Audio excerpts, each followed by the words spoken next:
So I'm Joey Aloi. I have co-taught bottom-up economics, and this fall I am co-teaching Introduction to Community Change.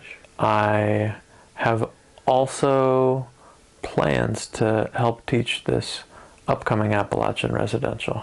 We're a pretty open and friendly community. Our hearts are always on our sleeves, right?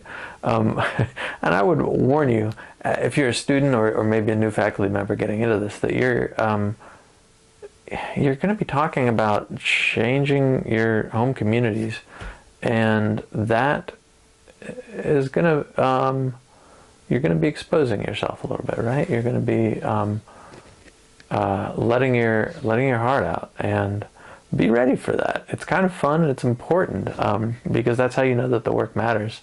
But be prepared for that. You don't get that at every school. You have the opportunity to actually plan, or in certain cases, depending on the scale of the project, actually apply it in community as part of your coursework, which is really innovative.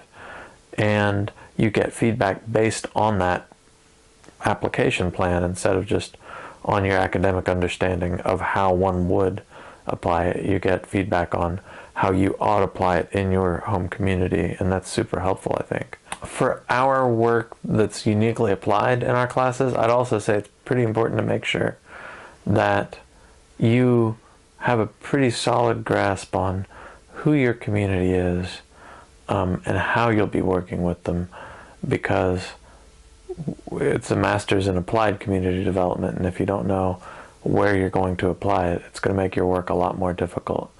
And that is something we teach in our courses, but that's something that you need to think about as a student before you even get started too.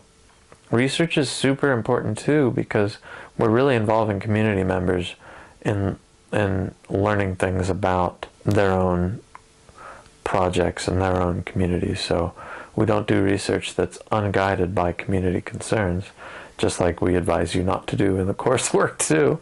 And that's really a different way of doing the work that a university does than I think you can get a lot of other places.